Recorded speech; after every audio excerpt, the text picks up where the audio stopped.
सुप्रभात, नमस्कार, स्वागत है आप सभी का। आप देख रहे हैं सुबह 9 बजे। मैं हूं आपके साथ प्रीति सिंह। आइए शुरुआत करते हैं मुख्य समाचारों के साथ।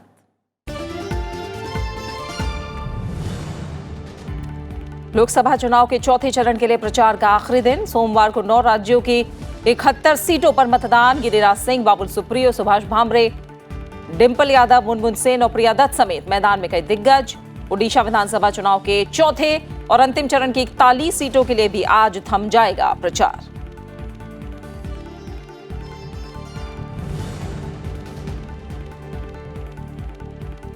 प्रधानमंत्री नरेंद्र मोदी की उत्तर प्रदेश में आज 3 रैलियां। कन्नौज में बीजेपी उम्मीदवार सुब्रत पाठक और हरदोई में बीजेपी उम्मीदवार जयप्रकाश के लिए करेंगे प्रचार। सीतापुर में भी विजय संकल्प रैली को करेंगे संबोधित। कांग्रेस अध्यक्ष राहुल गांधी आज रायबरेली और अपने संसदीय क्षेत्र अमेठी में करेंगे प्रचार। प्रियंका गांधी की बाराबंकी और उन्नाव में जनसभाएं। बीजेपी अध्यक्ष अमित शाह आज झारखंड और ओडिशा में करेंगे चुनाव प्रचार। बीजेडी, समाजवादी पार्टी और बीएसपी के दिग्गजों की भी रैलियां।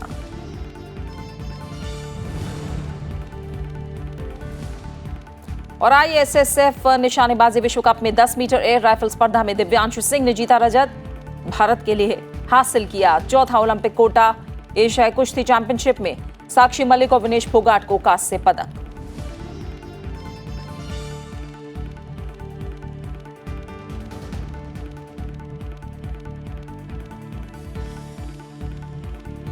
और शुरुआत लोकसभा चुनाव से जुड़ी खबरों के साथ।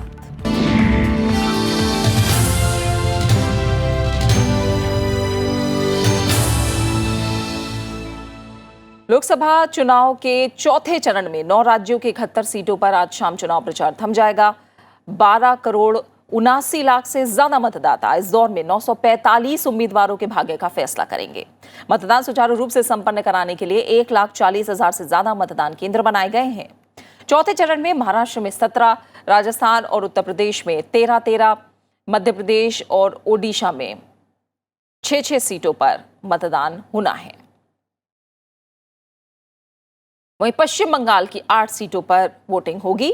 बिहार की 5 और झारखंड की 3 सीटें भी इस चरण में शामिल हैं और जम्मू कश्मीर की 1 सीट अनंतनाग पर दूसरे दौर का मतदान होगा। इस सीट पर 3 चरणों में मतदान हो रहा है।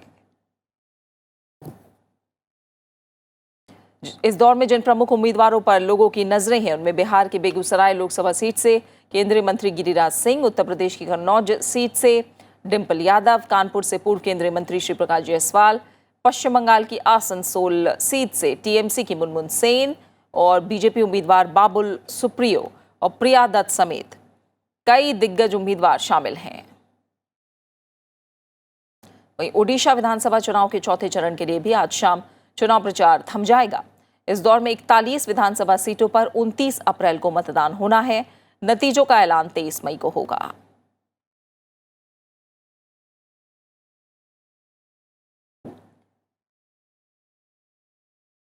लोकसभा चुनाव के चौथे चरण के प्रचार का आज आखिरी दिन है। ऐसे में सभी दलों के दिग्गज चुनाव प्रचार में अपनी पूरी ताकत झोंक रहे हैं। प्रधानमंत्री नरेंद्र मोदी भी आज उत्तर प्रदेश में 3 चुनावी रैलियों को संबोधित करेंगे। प्रधानमंत्री नरेंद्र मोदी सबसे पहले कन्नौज में जनसभा को संबोधित करेंगे। कन्नौज में एसपी उम्मीदवार डिंपल यादव और बीजेपी उम्मीदवार सुब्रत पाठक के बीच मुकाबला है। कन्नौज के बाद प्रधानमंत्री हरदोई में जनसभा करेंगे। हरदोई से बीजेपी ने जयप्रकाश को मैदान में उतारा है। वहीं कांग्रेस ने वीरेंद्र कुमार और समाजवादी पार्टी ने उषा शर्मा को इस सीट से टिकट दिया है। हरदोई के बाद प्रधानमंत्री सीतापुर में जनसभा को संबोधित करेंगे। सीतापुर सीट पर बीजेपी के राजेश वर्मा, कांग्रेस की कैसर जहां और बीएसपी के नकुल दुबे के बीच मुकाबला है। 29 अप्रैल को उत्तर प्रदेश में चौथे चरण में 13 सीटों शाहजहांपुर, खीरी, हरदोई, मिश्रिक, उन्नाव, फर्रुखाबाद, इटावा, कन्नौज, कानपुर, अकबरपुर, जालौन, झांसी, हमीरपुर में मतदान होना है। वहीं सीतापुर में 5वें चरण में 6 मई को मतदान होना है। तो तमाम बड़े नेता आज भी उत्तर प्रदेश में चुनाव प्रचार करते नजर आएंगे। प्रधानमंत्री नरेंद्र मोदी आज 3 रैलियों को संबोधित करेंगे।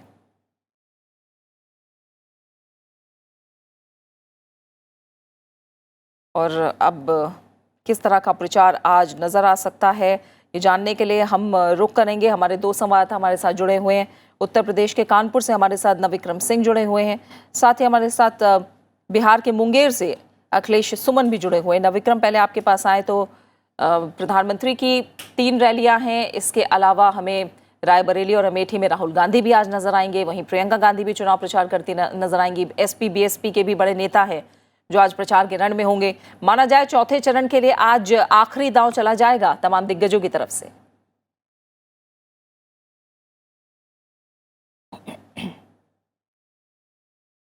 बिल्कुल प्रीति, चौथे चरण की अगर बात की जाए तो वादों का पिटारा सभी राजनीतिक दलों ने खोल दिया है जनता के लिए।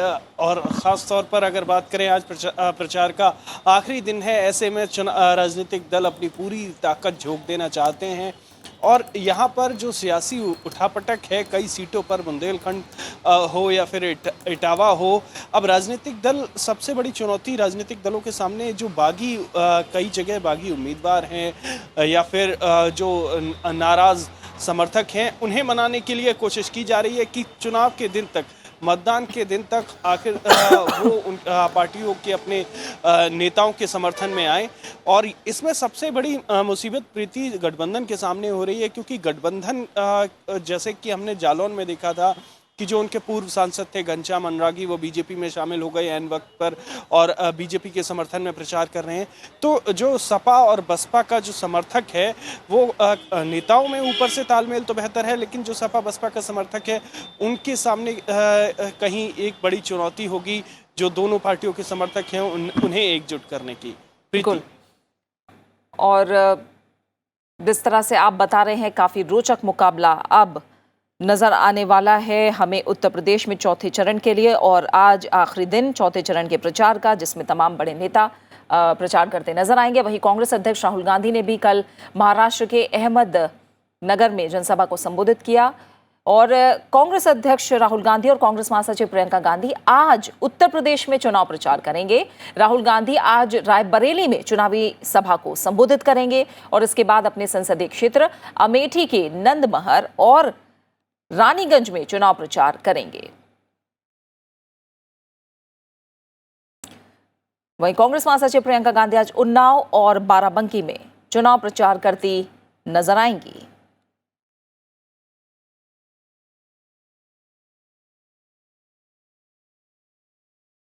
नवविक्रम, अगर चौथे चरण की बात करें तो जैसे अभी हम तमाम दिग्गजों के प्रचार की बात कर रहे हैं, आज हमें प्रियंका गांधी और राहुल गांधी भी प्रचार करते नजर आएंगे।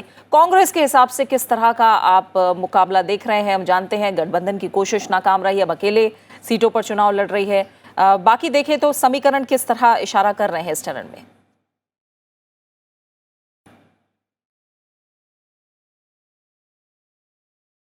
देखिए प्रीति, चौथे चरण की अगर बात की जाए तो कांग्रेस 2009 में यहाँ बड़ी मजबूत स्थिति में थी।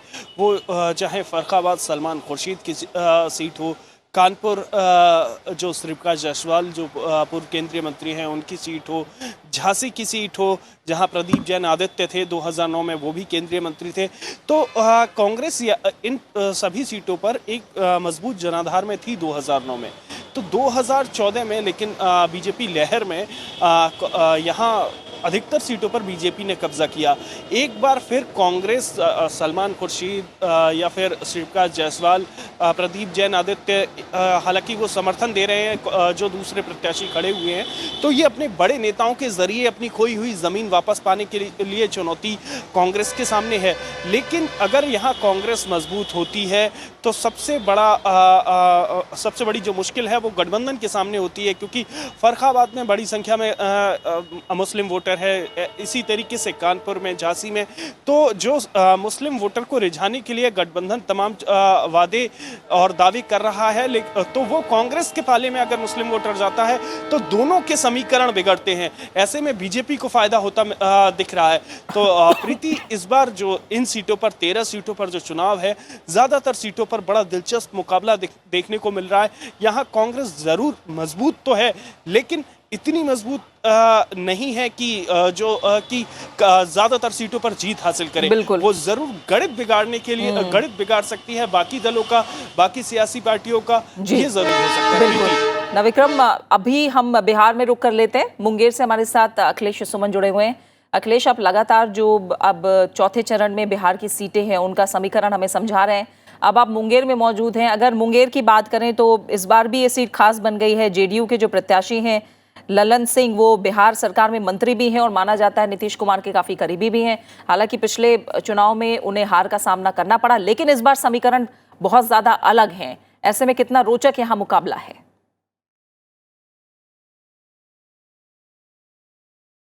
निश्चित तौर पे प्रीति, देखिए इस बार कोई माने या न माने, इस बार चुनाव में सबसे जो अहम भूमिका बात निभा रही है, किसी से भी आप बात कीजिए वो ये बोलता है कि हम प्रधानमंत्री नरेंद्र मोदी के लिए वोट करेंगे। तो यह एक बहुत ही महत्वपूर्ण बात है कि पिछले चुनाव में ललन सिंह के हारने के बावजूद जो बीजेपी के साथ जो जुड़ा हुआ है जेडीयू का, पिछले चुनाव में नहीं था और इसके कारण जेडीयू की ताकत निश्चित तौर पर बढ़ी है। और इस बढ़ती ताकत और लोगों का प्रधानमंत्री के नाम पे वोट देने की बात कई जगह लोग बोलते हैं, तो ऐसे में ललन सिंह निश्चित तौर पे पहले की अपेक्षा की तुलना में अपेक्षाकृत मजबूत है। लेकिन उसके समानांतर देखिए कांग्रेस ने अनंत सिंह की पत्नी को खड़ा किया है, नीलम देवी को। और अनंत सिंह पहले जेडीयू में ही थे और जेडीयू से छोड़कर 6 महीना पहले आप बोल सकते हैं कि इसी बीच में वो कांग्रेस में आए हैं, तो जेडीयू के साथ जो उनकी अनबन हुई। लेकिन अनंत सिंह के बारे में भी कहा जाता है कि उनका जो व्यक्तिगत संपर्क है अक्रॉस कॉन्स्टिट्यूएंसी वो बहुत मजबूत है। तो व्यक्तिगत संपर्क और जेडीयू बीजेपी कंबाइन के बीच में यह मुकाबला है। कई बार देखिए मतदाता यह भी चाहते हैं कि उनका जो भी सांसद जाए वो सांसद उनका कुछ काम कराने की स्थिति में रहे, इलाके के लोगों का ध्यान दे। जो कई जगह मैं जाता हूं तो लोग बोलते हैं कि हमारा सांसद तो हमारी बात ही नहीं सुनता, हमसे फोन पे बात ही नहीं करता, हम जाते हैं तो नहीं सुनता। तो ऐसी भी कई जगह इच्छाएं हैं। यहाँ एक बालू का मुद्दा है, जो सैंड माइनिंग यहाँ होती रही थी पहले बहुत लंबे समय तक। यहाँ गंगा के किनारे बसा हुआ है मुंगेर, पूरे इलाके में गंगा एक बड़ी नदी है। उस सैंड माइनिंग का एक इशू लोगों के मन में है। सैंड माइनिंग बंद कर दी गई है यहाँ, जिसके चलते जो ट्रक चलाने वाले हैं, गाड़ियां चलाने वाले हैं या जो ठेकेदारी करने वाले हैं या मजदूर हैं, उन लोगों के अंदर थोड़ा रोष है। लेकिन अब देखना होगा कि जब चुनाव का समय आता है, कई बार अंतिम समय में लोगों के मत बनते हैं, अंतिम समय में लोग अपना दिमाग बनाते हैं। तो ऐसे में 29 तारीख को जो मतदान होना है, वो मतदान एक तरीके से कहें कि 2 अहम मुद्दे हैं, इन 2 अहम मुद्दों पे होगी। और इसमें देखना बड़ा रोचक होगा कि किस तरह से लोग स्थानीय मुद्दों को और राष्ट्रीय मुद्दों में किसको प्रश्रय देते हैं। बिल्कुल बिल्कुल, काफी रोचक होगा ये जानना। आपने इस जानकारी को हम तक पहुंचाया अखिलेश। फिलहाल आपका बहुत बहुत शुक्रिया इस जानकारी के लिए। वहीं नविक्रम, आपका भी हमारे साथ जुड़ने के लिए बहुत बहुत शुक्रिया। और इन सबसे पहले प्रधानमंत्री नरेंद्र मोदी ने कल शिवसेना प्रमुख उद्धव ठाकरे के साथ मुंबई में रैली को संबोधित किया। प्रधानमंत्री नरेंद्र मोदी ने दावा किया कि लोकसभा चुनाव में कांग्रेस को 50 सीटें भी नहीं मिलेंगी। प्रधानमंत्री ने अपने दावे के समर्थन में सर्वेक्षण रिपोर्ट का जिक्र किया। उन्होंने कहा कि अब एकमात्र सवाल ये है कि क्या बीजेपी 2014 के मुकाबले अपनी सीटों की संख्या और बेहतर करने जा रही है। प्रधानमंत्री ने कहा कि कांग्रेस का रवैया आतंकी हमलों के बाद मुख्यमंत्रियों और गृह मंत्रियों को बदलने का था और हमने इस संस्कृति को बदला है। एनडीए अपने साथियों के साथ 300 क्रॉस करेगा या 350 क्रॉस करेगा या 400 तक पहुंच जाएगा, ये मैं इसलिए समझा रहा हूं। अब सोचिए, देश की सबसे पुरानी पार्टी, वो पार्टी जिसके बारे में महात्मा गांधी जी ने कहा था कि इसको खत्म कर दिया जाए, कांग्रेस को, उस पार्टी की क्या चर्चा है आज देश में? सारे सर्वे रिपोर्ट, सारे हिसाब किताब वाले, सारी थिंक टैंक, सारे पॉलिटिकल पंडित, उनकी चर्चा यह है कि इस चुनाव में कांग्रेस 44 का आंकड़ा पार करके 50 तक पहुंचेगी या 40 पर सिमट जाएगी, ये चर्चा है। कांग्रेस अध्यक्ष राहुल गांधी ने भी कल महाराष्ट्र के अहमदनगर में जनसभा को संबोधित किया। अहमदनगर में एक चुनावी रैली को संबोधित करते हुए राहुल गांधी ने कहा कि अगर उनकी पार्टी मौजूदा लोकसभा चुनाव में सत्ता में आती है तो सरकारी नौकरियों में खाली पड़े 22 लाख पदों को 1 साल के अंदर भरा जाएगा। उन्होंने कहा कि न्याय योजना के तहत 72,000 देश के गरीबों को 72,000 रुपए दिए जाएंगे, जो करीब 25 करोड़ लोग हैं। हिंदुस्तान को जब आप 30-40 लोगों को रोजगार दोगे, 3 साल बाद आप जाना सरकार के पास जाना और कहना भैया मैं बिजनेस चलाता हूं, मैंने हिंदुस्तान को रोजगार दिया है, अब आप मुझे परमिशन दीजिए। और अगर आपका बिजनेस नहीं चला तो कोई परमिशन की जरूरत नहीं, छोड़िए। और जो रोजगार पैदा करेगा उसको कांग्रेस पार्टी की सरकार बैंक लोन दिलवाएगी। और फिलहाल हम रुक करेंगे, हमारे संवाददाता रविंद्र सिंह शोरान हमारे साथ मुंबई से जुड़े हुए हैं। रविंद्र, हमने कल देखा खुद राहुल गांधी, प्रधानमंत्री नरेंद्र मोदी, उद्धव ठाकरे के साथ, यानी तमाम जो बड़े नेता हैं वो प्रचार करते नजर आए। अब अगले चरण के लिए जो प्रचार का दिन है वो आज आखिरी दिन है। आज किस तरह की सरगर्मियां महाराष्ट्र में रहने वाली हैं?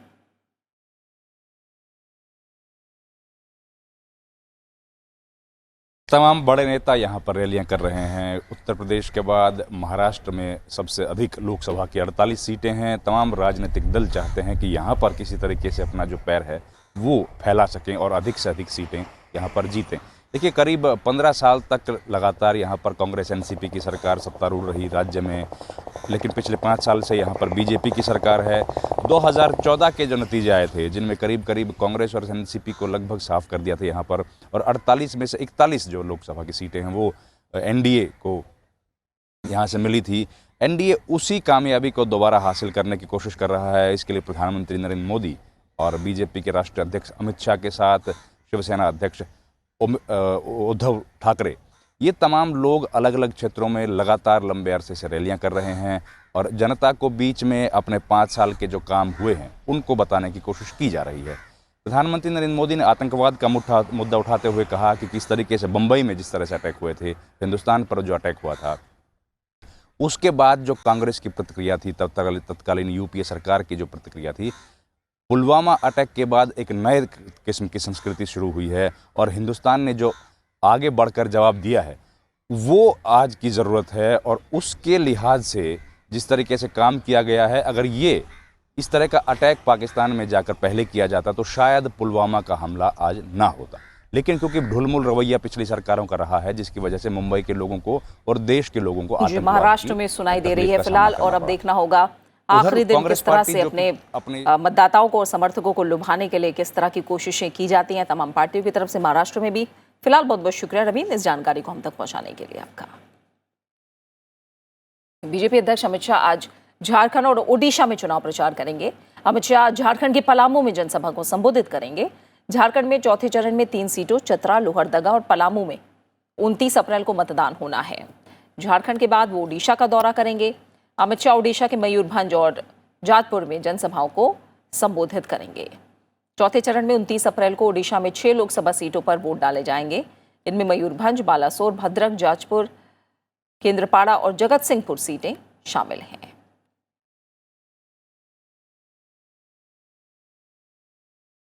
वहीं लोकसभा चुनाव के चौथे चरण में मध्य प्रदेश की 29 सीटों में से 6 पर 29 अप्रैल को वोटिंग होनी है। इनमें सीधी, शहडोल, जबलपुर, मंडला, बालाघाट और छिंदवाड़ा सीटें शामिल हैं। जिन 6 सीटों पर 29 अप्रैल को मतदान होना है वो सियासी लिहाज से भी काफ़ी अहम है। 2014 के लोकसभा चुनाव में इनमें से 5 सीटें बीजेपी जीतने में कामयाब रही। इस बार के बदले राजनीतिक समीकरण में बीजेपी के लिए कांग्रेस से कड़ी चुनौती उसे मिल रही है। आइए मध्य प्रदेश की हलचल समझते हैं। हमारे साथ जबलपुर से जुड़ रही है हमारी संवाददाता कृति मिश्रा। कृति, मध्य प्रदेश में बताइए आज किस तरह का प्रचार नजर आ सकता है, क्योंकि आज आखिरी दिन है अगले चरण के चुनाव प्रचार जो अब 29 अप्रैल को मतदान होना है उसके प्रचार के लिए आज आखिरी दिन है। किस तरह की सरगर्मियां मध्य प्रदेश में?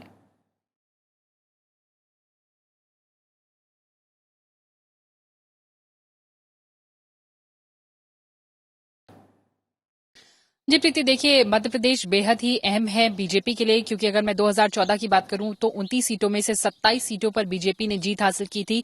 उसी तरह का कुछ परफॉर्मेंस बीजेपी दोहराना चाहती है, क्योंकि अब जो फर्स्ट फेज है मध्य प्रदेश इलेक्शन में, जो कि चौथे फेज में होगा, उसमें 6 सीटें हैं, जिसमें से 5 सीट 2014 में बीजेपी ने जीती थी। वही अगर कांग्रेस की बात करें तो जिस तरह देखिए असेंबली इलेक्शंस हुए थे और काफी ही नैरो मार्जिन रहा बीजेपी और कांग्रेस के बीच में, तो कांग्रेस की भी पूरी कोशिश है कि जिस तरह से असेंबली इलेक्शंस का रिजल्ट आया वो उसको दोहराए और लोकसभा में ज्यादा से ज्यादा सीटें जीते। आज प्रचार का आखिरी दिन है। सभी पार्टियां प्रचार में पूरी तरह से जान फूंकने की कोशिश कर रही हैं। कांग्रेस बीजेपी दोनों के ही जो सीनियर लीडर्स हैं, चाहे वो मुख्यमंत्री कमलनाथ हो या फिर पूर्व मुख्यमंत्री शिवराज सिंह चौहान हो, बीजेपी के लिए वो प्रचार कर रहे हैं। कांग्रेस के सीनियर लीडर्स और बीजेपी की सीनियर लीडर्स जगह जगह जाकर जो कैंडिडेट्स हैं उनके फेवर में टाइट कोशिश करने की कोशिश कर रहे हैं। वहीं छिंदवाड़ा का काफी इंटरेस्टिंग कॉन्टेस्ट होगा। बिल्कुल, वहां पे जो मुख्यमंत्री कमलनाथ हैं वो कई दिनों से कैंप कर रहे हैं और कोशिश कर रहे हैं जो वोटर हैं उनको अपने पक्ष में करें। बिल्कुल, तो बेहद दिलचस्प लड़ाई मध्य प्रदेश में और दोनों ही पार्टियां पूरा दमखम आजमा रही हैं। बिल्कुल, बहुत बहुत शुक्रिया कृति इस जानकारी को फिलहाल हम तक पहुंचाने के लिए आपका। और इस बीच बीजेपी नेता और वित्त मंत्री अरुण जेटली ने ब्लॉग के जरिए एक बार फिर कांग्रेस पर निशाना साधा। उन्होंने लिखा है कि क्या चुनाव को लेकर कांग्रेस ने अब हाथ खड़े कर दिए हैं। अरुण जेटली ने लिखा कि अब तक 300 से ज्यादा सीटों पर चुनाव हो चुका है। जिन सीटों पर मुकाबला है वहां कांग्रेस और बीजेपी में सीधी टक्कर है। कांग्रेस ना तो क्षेत्रीय दलों और ना बीजेपी से मुकाबले की स्थिति में है। अब मुद्दा है कि बीजेपी की जीत कितनी बड़ी होगी। अरुण जेटली ने चुनाव के पहले के घटनाक्रम का जिक्र करते हुए लिखा कि कांग्रेस अध्यक्ष ने जिस तरह राफेल और कर्ज माफी के लिए झूठ बोला, महागठबंधन बनाने की कोशिश नाकाम हुई। उन्होंने दिल्ली में आम आदमी पार्टी से तालमेल नहीं होने पर भी तंज कसा और घोषणा पत्र को देश की सुरक्षा के खिलाफ बताया। अरुण जेटली ने लिखा है कि कांग्रेस पार्टी और राहुल गांधी समय से 48 साल पीछे हैं। 2019 का न्यू इंडिया एक सकारात्मक सोच वाला देश बन चुका है जो देश के बारे में निंदक और आलोचनात्मक होने के बजाय बेहतर भविष्य की ओर बढ़ रहा है। और वो राहुल गांधी, अरविंद केजरीवाल, ममता बनर्जी और टीडीपी जैसी पार्टियों की नकारात्मकता को स्वीकार नहीं करता है।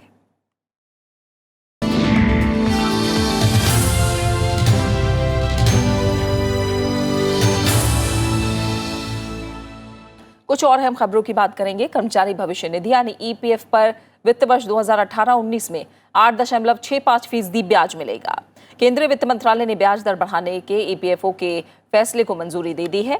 केंद्र के इस फैसले का फायदा औपचारिक क्षेत्र में काम करने वाले 6 करोड़ से अधिक कर्मियों को मिलेगा। इससे पहले फरवरी में केंद्रीय श्रम मंत्री संतोष गंगवार के नेतृत्व वाली ईपीएफओ की शीर्ष संस्था सेंट्रल बोर्ड ऑफ ट्रस्टी ने वित्त वर्ष 2018-19 के लिए ईपीएफ पर ब्याज दर को बढ़ाकर 8.65% करने का फैसला किया था, जो 3 वर्षों के भीतर ब्याज दर में पहली बढ़ोतरी थी। इससे पहले वित्त वर्ष 2017-18 में ईपीएफ पर ब्याज दर 8.55% थी, जिसे बढ़ाकर 8.65% किया गया। ईपीएफओ ने पहले 2016-17 में ब्याज दर को घटाकर 8.65% कर दिया था, जो वित्त वर्ष 2015-16 में 8.8% था। उपराष्ट्रपति एम वेंकैया नायडू ने कहा है कि सिनेमा सामाजिक परिवर्तन का एक महत्वपूर्ण माध्यम है। सिनेमा के जरिए सामाजिक, नैतिक और शिक्षाप्रद विषयों से दर्शकों को सूचित, शिक्षित, सशक्त करने की आवश्यकता है। उपराष्ट्रपति ने ये बात मुंबई में भारतीय सिनेमा के राष्ट्रीय संग्रहालय को देखने के बाद कही। उन्होंने कहा कि संग्रहालय भारतीय फिल्मों के सफर और इससे जुड़ी तकनीक में बदलाव को समझने में मददगार है। I am particularly more impressed with this part of the museum about Mahatma Gandhi. In the name of Gandhi और सिनेमा, ये सबसे बढ़िया है। कारण क्या है? पुराना इतिहास, और हम गांधी जी को देश में हम सब लोग एक प्रेरणा स्तोत्र के रूप में देखते हैं। इसलिए उनका जीवन और सिनेमा के साथ उनका संबंध, बाद में उनके बारे में जो सिनेमा आया, इन सभी के बारे में यहाँ जानकारी है। मैं चाहता हूँ देश में विभिन्न इलाके से जो लोग मुंबई आते हैं, वो लोग जरूर यहाँ आके ये म्यूजियम विजिट करना चाहिए और थोड़ा समय यहाँ बिताकर सब पहलुओं के बारे में अध्ययन करना चाहिए। उनके लिए बहुत लाभदायक होगा। Because cinema is a religion. Cinema is an educator. Cinema is a powerful tool for social change. If cinema is used properly, produced properly, without obscenity, vulgarity, violence, and with some social purpose, it will be really have tremendous impact on the minds of the people. America और पाकिस्तान के रिश्तों में तल्खी दिनों दिन बढ़ती जा रही है। ताज़ा घटनाक्रम में अमेरिका ने पाकिस्तान को उन 10 देशों की सूची में शामिल कर दिया है जिसके तहत वीज़ा से ज़्यादा रहने वाले लोगों को अमेरिकी वीज़ा से वंचित किया जा सकता है। अमेरिकी राष्ट्रपति डोनाल्ड ट्रंप ने संयुक्त राष्ट्र हथियार व्यापार संधि को रद्द करने का ऐलान किया है। 2013 में अमल में आया ये समझौता दुनिया भर में परंपरागत हथियारों के व्यापार को नियंत्रित करता है। 2009 में बराक ओबामा के राष्ट्रपति चुने जाने के बाद अमेरिका ने इस संधि को मंजूर किया था। हालांकि अमेरिकी संसद ने इसे कभी मंजूरी नहीं दी। राष्ट्रपति ट्रंप ने कहा कि ये संधि एक तरह का खतरा है और हम किसी भी विदेशी नौकरशाह को आपकी स्वाधीनता में दखल नहीं देने देंगे।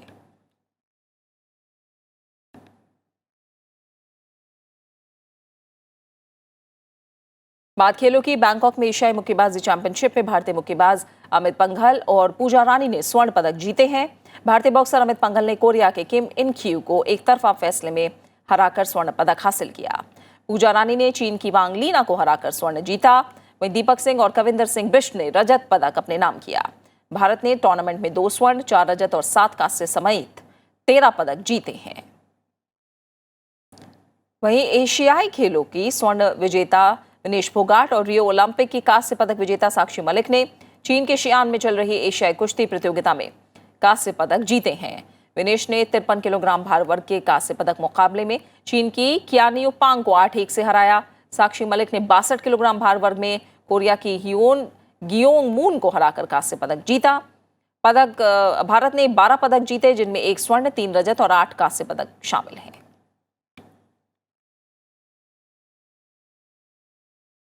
पेचिंग में आईएसएसएफ निशानेबाजी विश्व कप में दिव्यांश सिंह पंवार ने रजत पदक जीतकर भारत के लिए चौथा ओलंपिक कोटा स्थान हासिल किया है। दिव्यांश ने 10 मीटर एयर राइफल स्पर्धा में 249 अंक के साथ रजत पदक हासिल किया। इससे पहले अंजुम मुदगिल और Apurvi Chandela 10 metre air rifle महिला और Saurabh Chaudhary 10 metre air pistol पुरुष के विश्व कप पिछले साल विश्व चैंपियनशिप में ओलंपिक स्थान हासिल किया था। और इसी के साथ फिलहाल सुबह 9 बजे की खबरों में इतना ही। ब्रेक के बाद देखिए ब्रेकफास्ट न्यूज। नमस्कार।